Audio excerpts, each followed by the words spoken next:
mystery is that Jesus should be found in you, located in you, so that wherever you are going, the only message you have to carry it about is to go out and show Jesus unto the world. Whoever that is seeing you, he's seeing nobody else, but Jesus is in you. And that is why our brother Paul is telling the people of Colossians that to whom God make known what is the riches of the glory of this mystery among the Gentiles, which is Christ in you. That is, Christ is found in you. The hope of the glory that is future, the glory that is to be manifest in the due season, the hope of glory. Jesus is that mystery. Jesus is the hope of that glory. Hallelujah. Apostle Paul wants the brethren in Colossians to know that it's nothing but the message that we preach is the mystery. And what is that mystery? That mystery is that Jesus is found in you, that Jesus is found in me. That is to say, whoever seeks me is seeing Jesus. Practically, it's a practical life. Day by day, the life we live every day here on earth. When you are walking on the way, any path, it could be on campuses, it could be in your office, it could be in the marketplace, wherever you are. As a child of God, Jesus, people are feeling the presence of Jesus in you each time they see you. But the question is, are we showing Jesus unto the world? That is another question. Is Jesus found in you? That who is the hope of the glory? Do we see? Now, most of us, let's say the young generation Christians nowadays, we want to be like the worldly people. We want to live like them instead of them living like us. Instead of them, they have the desire to be like us. Instead of them to say, God, how I wish I am like this brother. How I wish I am like this sister. But instead, we are forcing ourselves, yielding ourselves unto their lifestyle. No, we are missing it altogether. And Apostle Paul is saying here that he may know the Lord. When he knows the Lord, he knows how to live his life. When he knows the Lord, then he knows how to speak. When he knows the Lord, then he knows how to behave himself among the people, among the Gentiles, so that they can see Jesus, they can copy Jesus, they can learn about Jesus from his own life. And that is why Paul is telling us here that him want to know him, that he may know him. Then the people of Colossians here, he is telling them that that mystery is Jesus to be found in them, wherever they are, whatever they are doing, in their endeavors of life, in their entire life. Jesus should be found in them.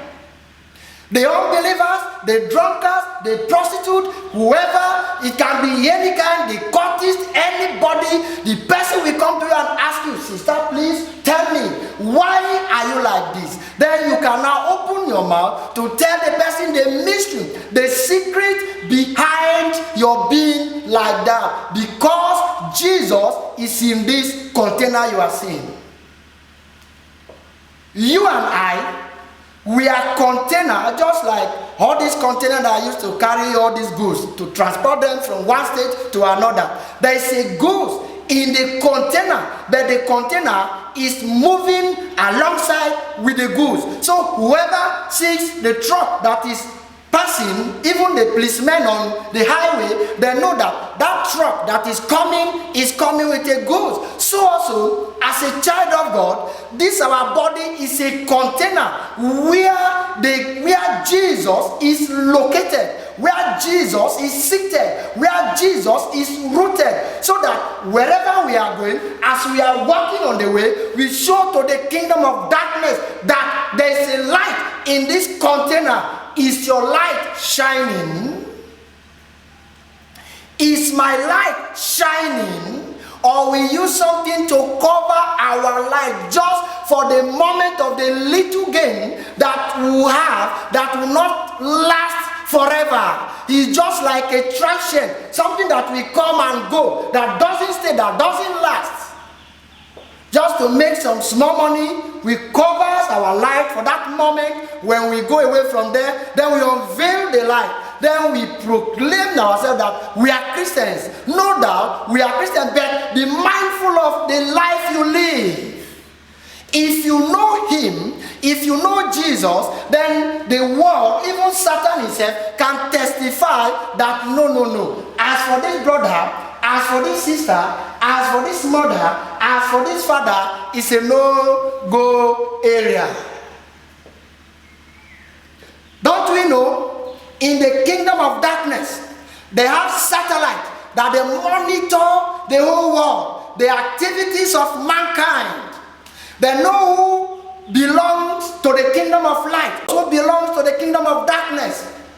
The life you are living, they are watching, they are seeing, but they are looking for a way that if in any way that sin can come between you and Christ, so that they can exterminate you between Christ for that moment, so that Satan or his arrows can pierce into you and wound you. Don't give a chance.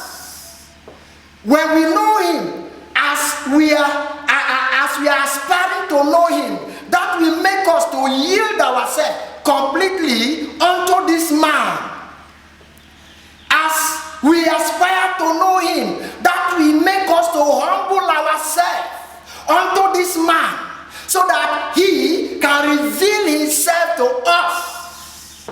And in that, then we can now know His mind and walk with Him, and He can also use us as a vessel unto honor.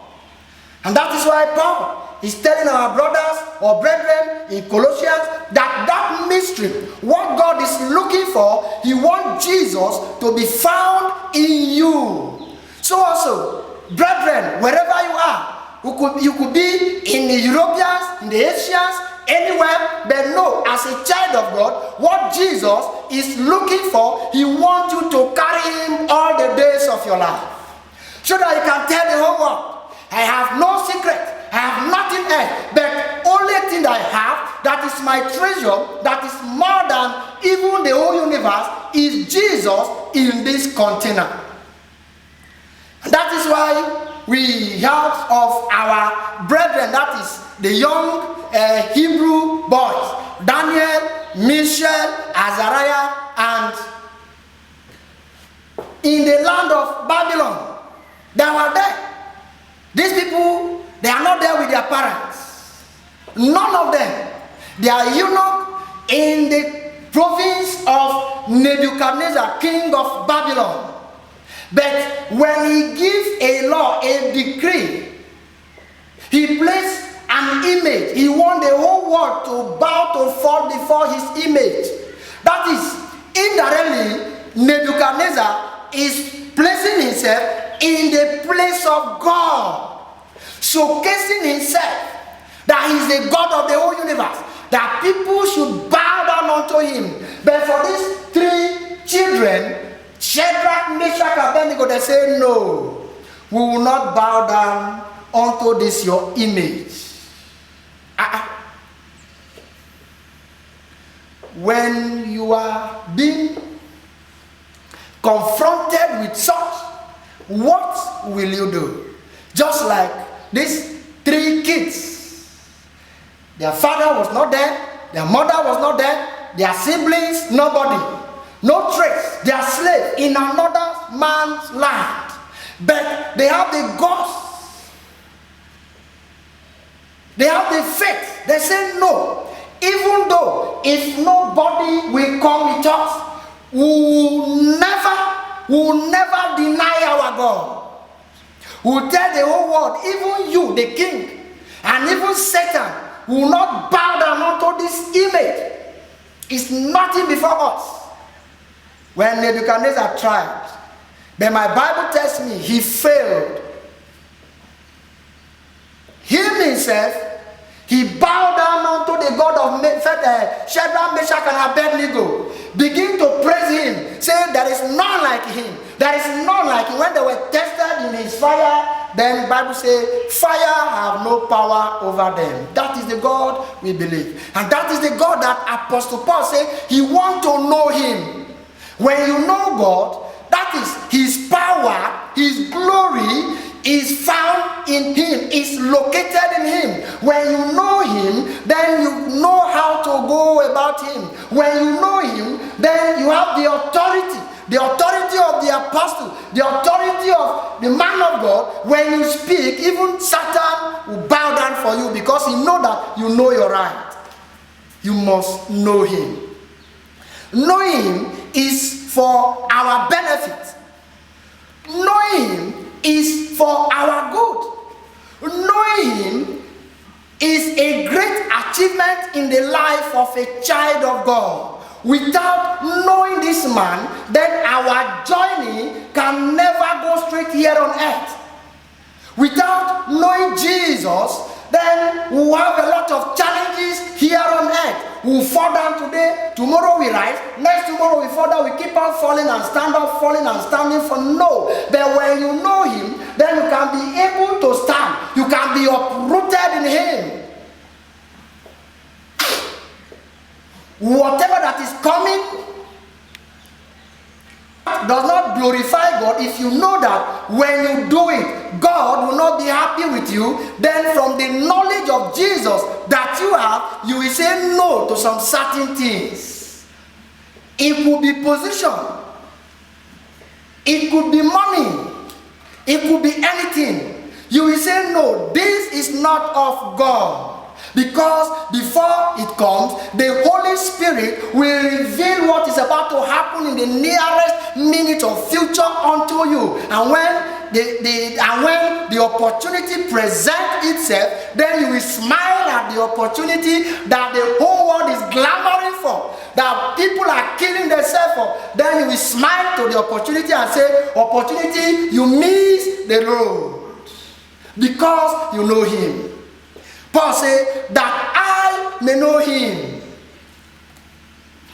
Point number 2 that we have to consider from that Philippians chapter 3 verse number 10 is knowing him. It doesn't stop there. Our brother Paul have to move forward again by saying, and the power of his resurrection. This is another crucial matter to a child of God. Not just to know him, but when you know him, there is a power. If not for the power of God, how can somebody die and is buried, on the 3rd day, the person will rise again? No. There is a mystery. There is a secret. There is a power behind it. I want to know it. Why Paul want to know the power behind his resurrection? Because without knowing this power, you can never walk on this voyage. When a bird shout, you began to shiver. You say, they have come, oh, they have come. Oh. No. They are mere birds. When you know the power of his resurrection, whatever, even when Satan come out physically to crow or to shout, you just say, keep quiet, you evil spirit, you unclean spirit, get behind me. And the Satan will begin to bow and begin to run like that. The reason why we succumb to some of the circumstances, it was because we don't know the power of this man Jesus that we are following. So you must know the power of his resurrection, then you can be the way you ought to be as a child of God. You can be uprooted, you can be grounded on a particular power. When you are talking, Satan knows that somebody is here speaking or talking. Brethren, we must know the power that raised Jesus from the dead, from the history. Not in the encyclopedia or nowhere. It was not found in the whole universe. From Adam, no man, nobody, absolutely. Now, this man Jesus was hung on the cross. He was crucified. He was nailed to the cross. He gave up the ghost. He was buried like every other man. But in his own case, something happened. On the third day, he rose from the dead. The tomb opened and the man disappeared. How did it happen? There is a power, and this is the power that the Apostle Paul wants to know. When he knows the power, then he now knows how, as an apostle of Jesus Christ, then there are some certain power that he can exercise. There are some right. When he knows all this right, then his journey here on earth, there will be no challenge. And the man resurrected. That is Jesus. He rose. He resurrected from the tomb on the third day. Hallelujah. Then Paul said, can a man die and rise again? No, I am not clear. Then there is something, there is a power that raised him from the grave. I want to know that power. Thank God for our brother Paul. He opened our eyes. He made us to understand some certain mystery. He stood that I may know him and the power of his resurrection. My father have died long ago. My mother have died. People used to die in this land. None of them has ever raised from the dead. But why this man rise from the dead? That is to say, there is a power behind it. I must know it. Did Paul want to know the power for pride? No. When he knows the power behind that resurrection, it will help Paul in his ministry. So also, as a child of God today, if you know the power of his resurrection, it will help you. It will help you to go a long way. Wherever that Satan said there is a boundary here, he placed a boundary that nobody is allowed to cross this boundary to the other side to preach. Those that he held captive, then with that power, since you believe in the power, then you can go as you are coming. Satan will begin to give way. His enemies, his angels, his soldiers there will begin to clear that somebody is coming with a power that is more than our power. They will all submit, and you will come, you will preach, and those that the Lord wants to save, then God will save them. Just like in the day of Pentecost, that God is adding to them number of people daily.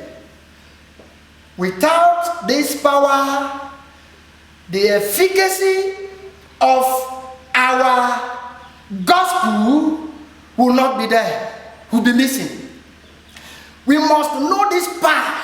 And when we know the power, when we are talking, when we are preaching, not from our own knowledge, not from our own power, not from our own, how do I put it? But is somebody else who gave us the power that we are exercising. And is working accordingly.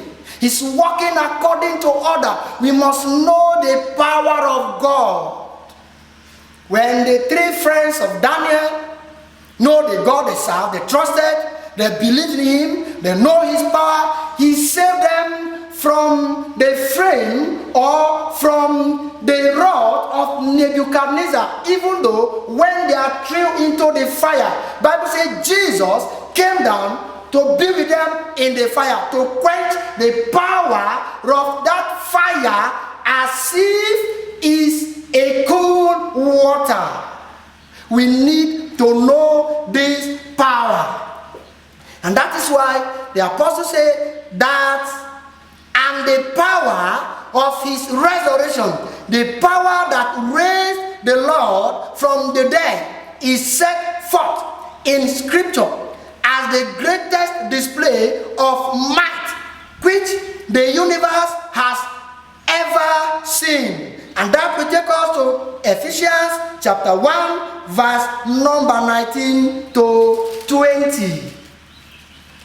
Ephesians chapter number 1 to 20. The power that Brother Paul is talking of here, the world has never experienced it. And what is the exceeding greatest of his power to us, towards us, who believe, according to the working of his mighty power, which he wrought in Christ when he raised him from the dead and set him at his own right hand in the heavenly places. Hallelujah.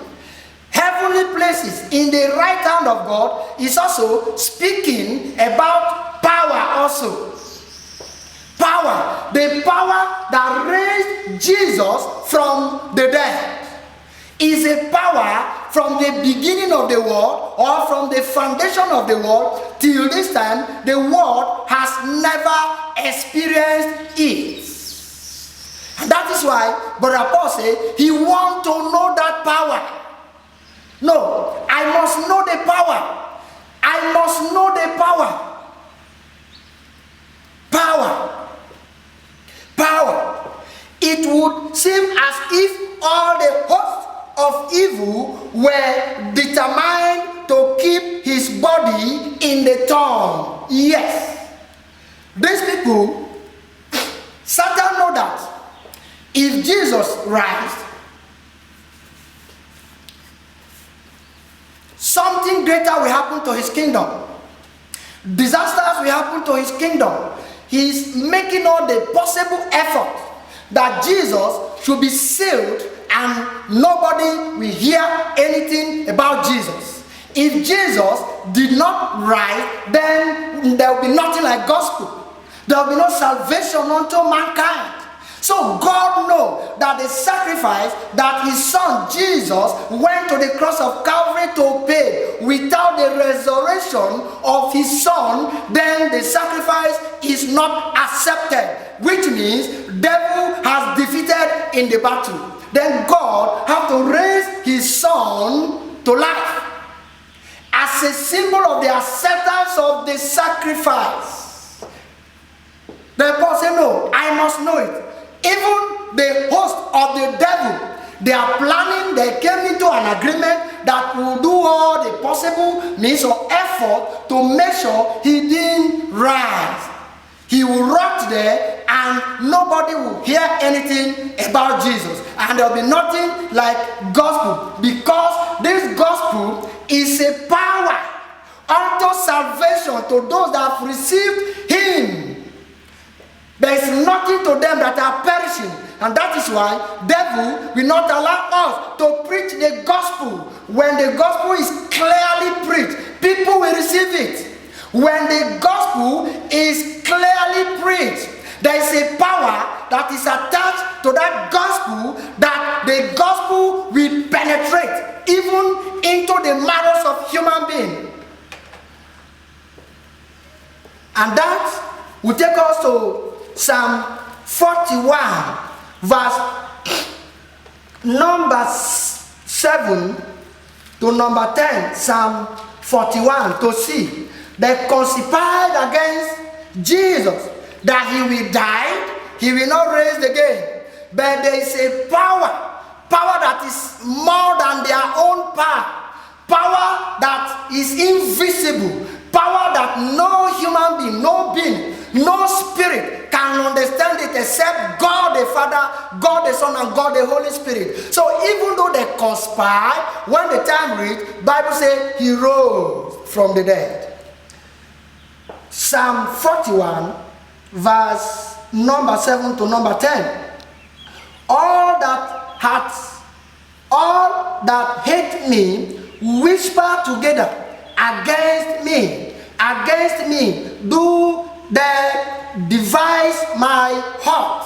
Number 8, an evil disease says they cleaveth fast unto him, and now that he lieth, he shall rise up no more. The evil that befell on Jesus, now that he's dead, now that he's buried, that is the end. He shall not rise again. He will not rise again. The evil plotters, they are still plotting.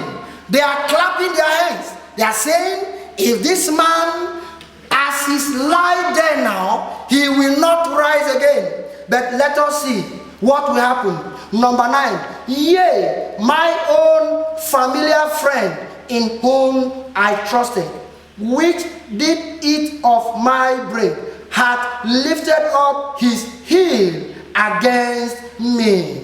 That is Judas Iscariot, the one that betrayed him, that sold him. Then number 10, but thou, O Lord, this is Jesus speaking now, but thou, O Lord, be merciful unto me, and raise me up, that I may requite them. Hallelujah. He rose from the dead. The whole host of the heaven, the kingdom of darkness, they trembled at his rose. When he rose, the ground began to shake, the grave began to tear. Even the body of the saints, the people that have died in Christ long ago before he came, they rose and they went to Jerusalem, and people saw them. Hallelujah. He rose. That is our joy. He rose. He rose. That is the gospel. That is the message. And that is why Jesus said in Matthew chapter 28, verse 19 to 20, he said, all power has been given unto me. All power, both in heaven and on earth, or beneath the earth. Go ye into the world and preach the gospel to all creatures, baptizing them in the name of Father, the name of Son, and the name of Holy Spirit, teaching them all what I have taught you. And that is why we can go out today to preach, because the man Jesus has gone before us. We are talking about power that raised Christ from the dead, that Brother Paul wants to know. And in knowing the power, there is something it will do in his life. It will help him in his ministry. It will help him in the gospel. Because without knowing the power, then we cannot go very far with our gospel. Because we are preaching the gospel in the kingdom of darkness, and we need a power that will hold us. We need a power that, with the power, when we are going to wage war against the enemy or the kingdom of enemy, then we have no challenge. Because the message that we preach, the message is for somebody. The message belongs to somebody. He is the one that sent us out. He is the one that is sending us. So in knowing the power, then we can have the assurance of protection, maximum protection, that nothing, absolutely no power, nothing can hurt us without the knowledge of God that gave us the message of cross. And that is why Apostle Paul said, no, if I began to preach, if I am going out without knowing the power, no, then I am not doing good to myself. And that is why he wants to know the power. Then he can soak himself inside the power, then he can go in the might of the power, so that the gospel can be effective in his hand. And in Psalm, because there is a host of darkness that conspired against Jesus, that when he died, is a disease that befell on him. He will not rise again. But he said, "Oh Lord, let me rise so that I can terrify these people."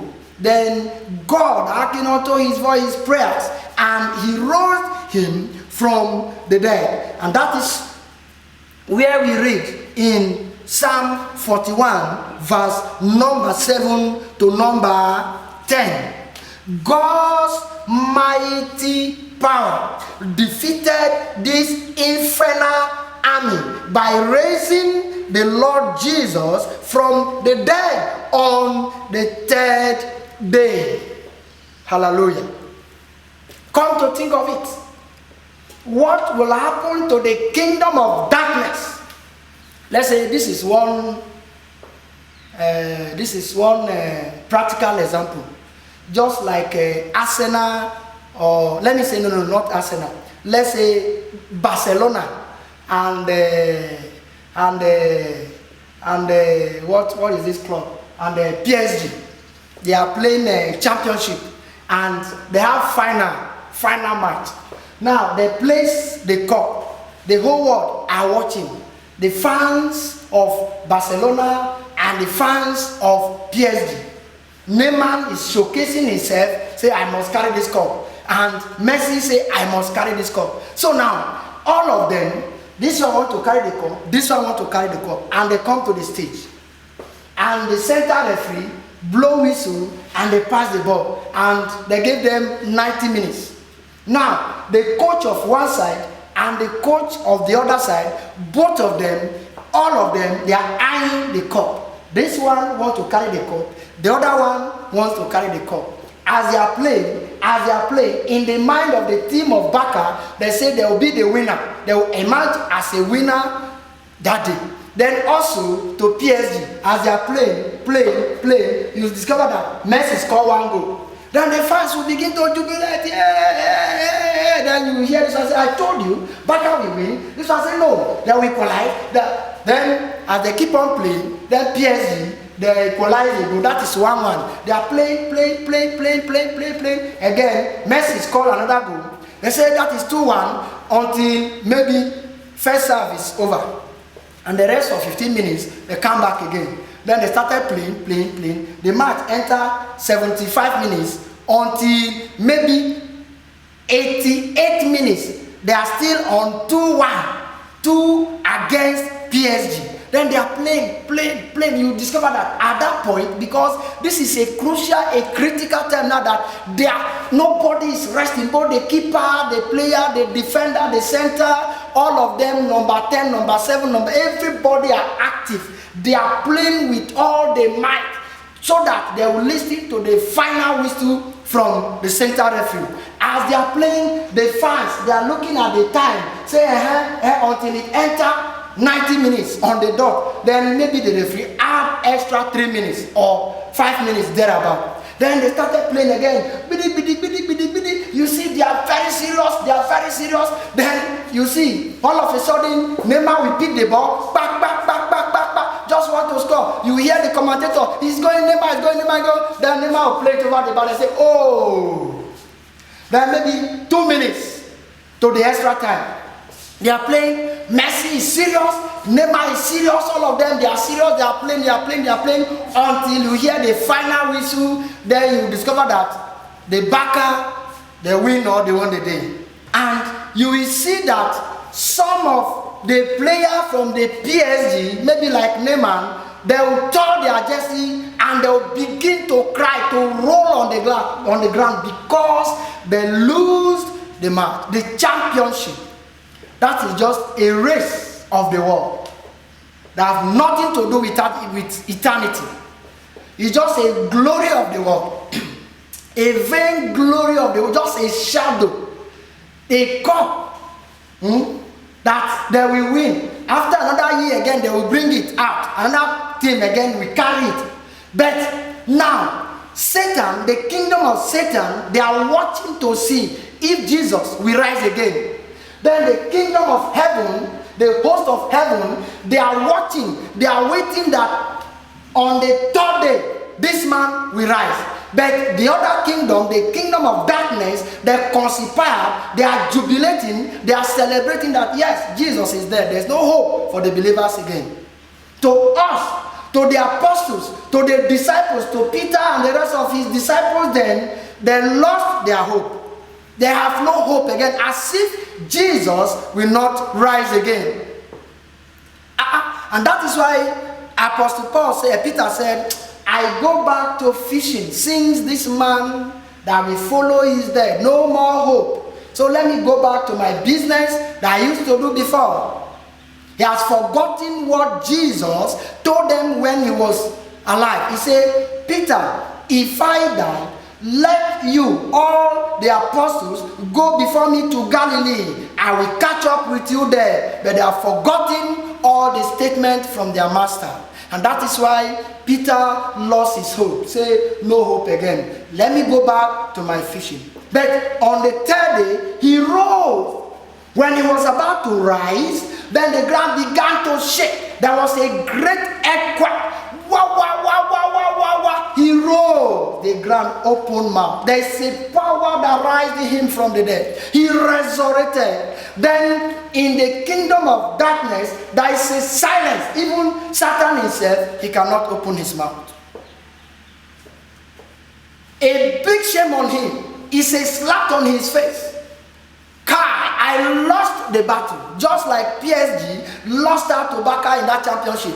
I lost the battle. No hope. He has won. Jesus, honestly, he has won.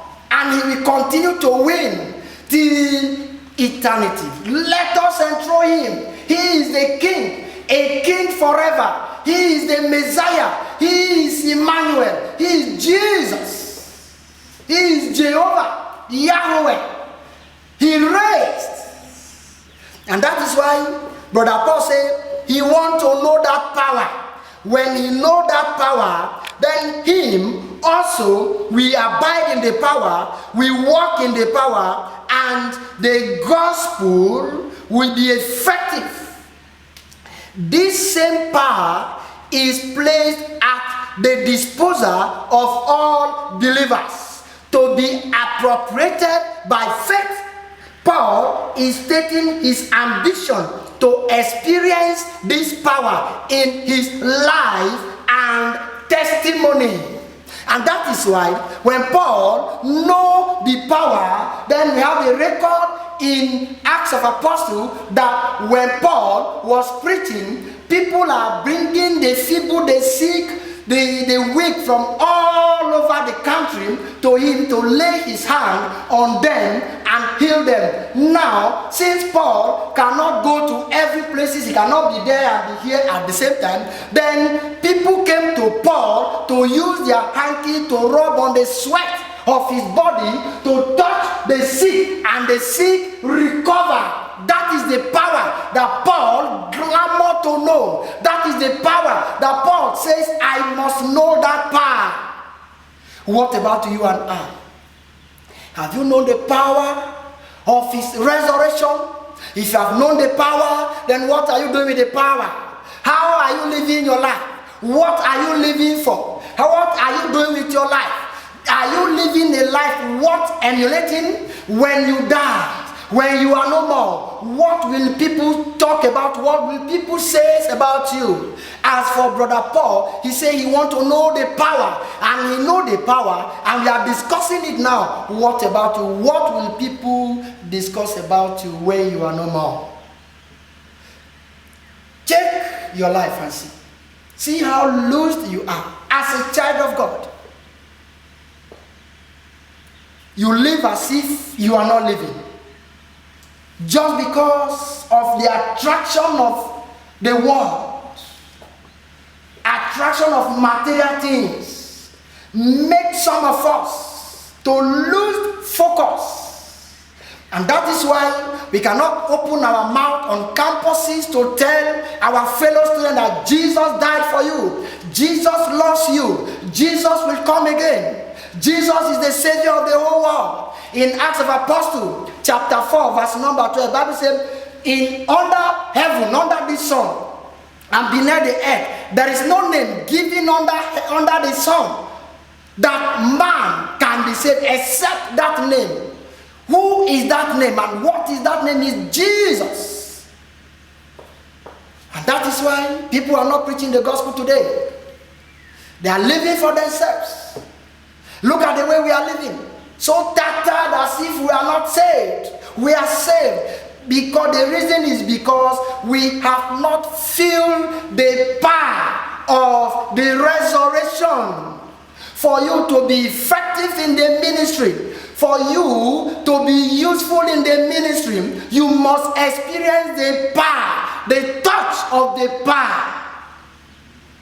For your gospel to be effective, you must experience the power of his resurrection. That is the power that raised the dead back to life. Now, Jesus said, go ye into the world and preach the gospel unto all creatures. What is he saying? He's sending us to the dead people. Sinners are dead. In Genesis, we have the record in Genesis. Genesis chapter 2, verse number 16. God said unto Adam, the fruit of the knowledge of good and evil, thou shalt not eat it. The day that thou eatest of it, ye shall die. That is future death, that is spiritual death. Now, Adam ate of the fruit, the forbidden fruit, the fruit that God told him not to eat. When he ate it, honestly, he died. And now, Jesus is sending us to the dead people to go and wake them back, to go and revive them back to life. We must have this power. We must know this power. The power that made the dry bones to come back to life with their flesh again. And that is why Brother Paul said, I must know this power. What are you using the power of this resurrection for? Are you still preaching the gospel? Are you still living for Christ? Or you are living for yourself? Ask yourself. Are people blessed from you, from your life spiritually? Are people encouraged from the way you are living your life here on earth? Are other fellow brethren blessed from your life? Check yourself. Power. We must know this power. And that is why the ambition of Paul, he wants to know this power. He wants to feel this power, the touch of this power. To experience this power in his life. And to be his testimony. He has done his power. He's saying he wants to experience the power in his life. And testimony. What does that supposed to mean? Experiencing the power of resurrection in our life as a child of God. Without this power, we can go nowhere. Without this power, we can do nothing. That is the power that we make the message that we preach to be effective. And that is the power behind the gospel, that you can see a sinner when he hears the message, the gospel clearly, he's shedding tears. It's the power that is hitting him. If the message is clearly preached. But the problem we are having now is, who are the people, or where are the faithful Christians that can carry out this power? That is the question. We are many, but the people that can go for the cross, the people that can say like Isaiah, here am I, send me Lord, where are they? We are Christians by name, but we are not Christians by heart. In Philippians chapter 1, verse number 21, Apostle Paul says, to him to live is Christ. That is the A part of that verse 21. To him to live is Christ. What does that mean? That is to say, the life that he's living, he should live like Christ. That is Christ-like. When you see Paul, there is no difference between him and Jesus. And that is why that evil spirit confessed. He said, look, Paul, we know him. Jesus, we know him. But you, where did you come from? Did you see? Because his life is Christ. And that is what is expected of us as a child of God, as a Christian, as a believer, to be like Christ in our daily life. We have considered points, two different points. One, that I may know him. That is point number one. Then point number two, and the power of his resurrection, to know the power of his resurrection. Then point number three that we are about to consider now is, and the fellowship of his sufferings. Hallelujah. And the fellowship of his sufferings. Let me take that Philippians chapter 3 verse number 10 again.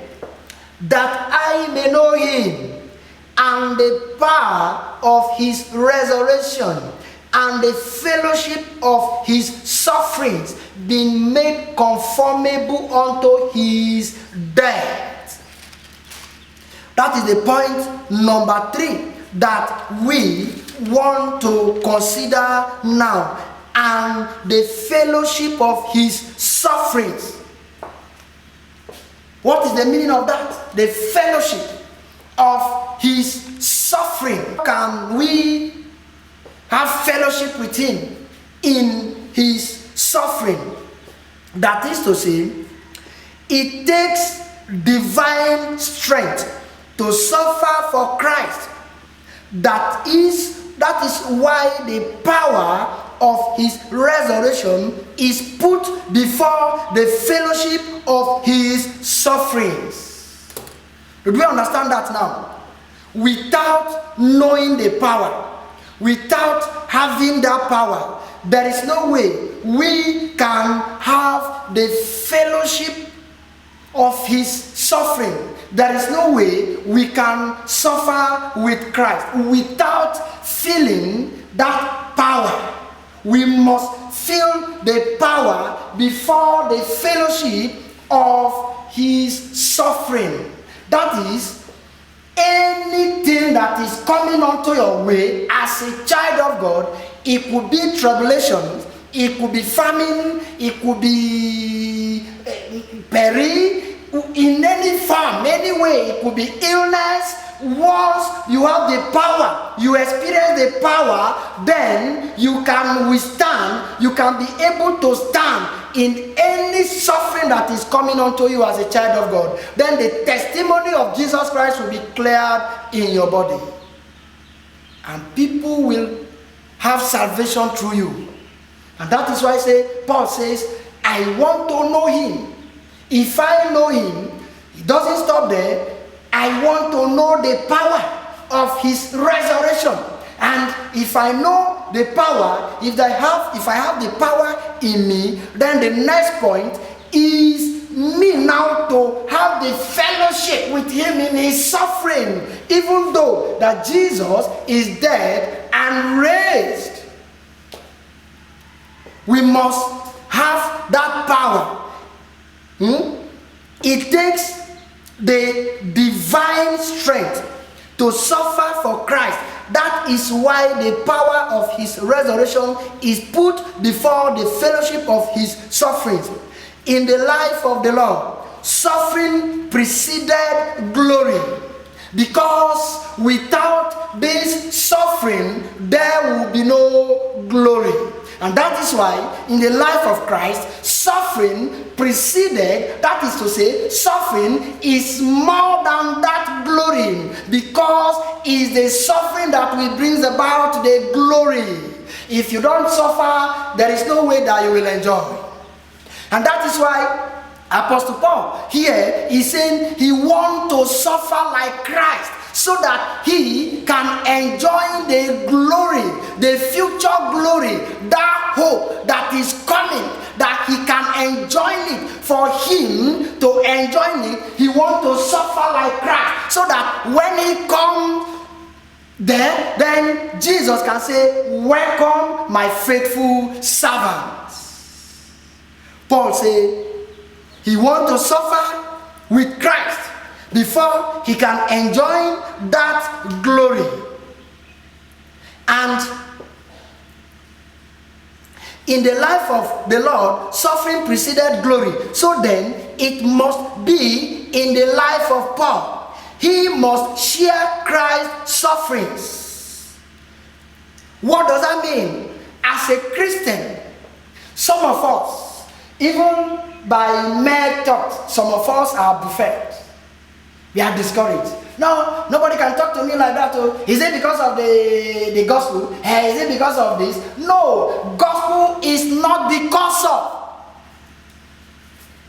What about Jesus that was beaten to death?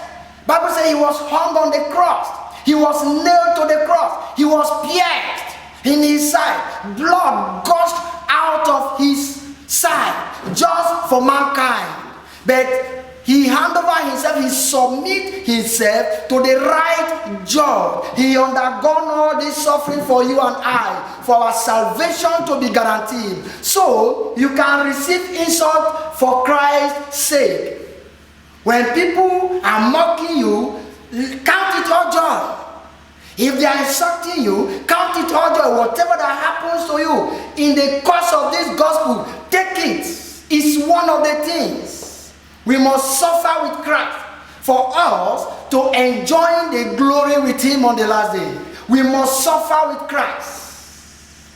Whatever that comes on our way, any challenges that we are facing today, we should know that, or bear it in mind that Jesus has experienced the one that is more than that. And that is why our brother Paul is saying here, he wants to have the fellowship of his suffering, that is to suffer like Christ. He realized that there would be nothing of an actual value in his own sufferings as there was in Christ. But he knew too that it would be inconsistent for him to live in luxury and ease in a world where his Lord was rejected, scourged, and crucified. Hallelujah. Did you see now? Come to think of it, I have a master. This is Master Jesus, the man that came from heaven to save me. Look at what he went through. Look at all he undergone for my own sake. Then which one is left for me? I must experience the suffering. I must feel the pain. The way that my master, the path that he followed, I want to follow the same path. I don't want to follow any other ease path. So that when I come before him, then I can be bold to embrace him, then he will embrace me. And that is why I want to experience the suffering, to share with him in his pain, in his agony, for the cross, for the gospel, for the kingdom. What are you doing? How are you living your life? What am I doing? How am I living my life? Look at the world. Jesus, when he was on the earth, he says, lift up your eyes and see. Look at the field. Look at it. Look at the harvest. But the laborers are few. Beg ye the masters of the harvest, so that he can employ laborers. So that much laborers will come, so that we join our hand to do the work. But the most painful thing there is, some of us, we have forgotten where we are cleansed from. And we are living a luxury life. We have forgotten the cross. We are only at the side of the resurrection that is talking about the glory, the enjoyment. And that is where most believers found themselves now. They don't want to suffer, but they want to enjoy. No. Before that glory, before that resurrection, there must be a cross. We must experience the cross, the pain. Just like as our Master Jesus. And that is why Paul is saying that he don't want any other easy way. He don't want any other cheap way. If it deserves tricking, if it deserves beating, if it deserves chasing, whatever that he will experience at the cost of working for Jesus, he wants to share with him in his suffering. What is your goal? Some of us, because of the enjoyment, because what we are being clouded by so many palatable things that we don't even have time for God any longer. We bear the name, we wake up, we dress, we put our tie, we carry our Bible, we go to the church just like a routine. We preach, or we teach, or we discuss, or we worship, we clap our hands, we dance, and we come back. Maybe you could be a keyboardist in the church, or a drummer in the church. You know how to beat drum, you know how to play the keyboard very well, or maybe a choir. You have a voice like an angel. You just come, you sing, you move, you shake people, you go back, you remain where you are. No. Paul say, I must. And the fellowship of his suffering, I must suffer with him. I must suffer in this generation. I must suffer in this age. No any other easy way. No any other easy way. No any other palatable way. Since my Master Jesus came and suffered and died, he was rejected, he was scourged, he was crucified. In the same way, I want to follow his footsteps. How are you living your life? Some believers today, when they are lying, they don't even care, they don't even feel, they think it's a normal, everybody are lying now. In fact, now people think without lying, you cannot make it. Who told you? You can't make it by lying. Some people say, if you don't cheat, there is no way you can make it. You cannot make it through cheating. Oh God, did you know him? If you know him, you will never lie. If you know him, you will never cheat. In Colossians, the Bible says, he who cheats, that cheat must return back unto him. Whatever you do, you must receive the reward. Say until when you cheat, until when you give bribe, until when you bribe, before you can have your way. Some people say give whatever you have. And some of our sisters, they are giving their body just to have work, just to have admission into university. No, you don't know the law. Why are you doing that? What if as in the process, as you are on it, you died in the process? What will you tell your Master Jesus? Or the trumpet sound. Bible says, what shall it profit a man to gain the world and lose your soul? You want to make it here, sir, ma, please, as you are struggling, as you are trying to make it here, please, I beg you to also try to make it up there. Because Bible says, the way we came, so shall we return. We come with nothing and we are going with nothing. All these things you are seeing, a time is coming that we will leave them and go.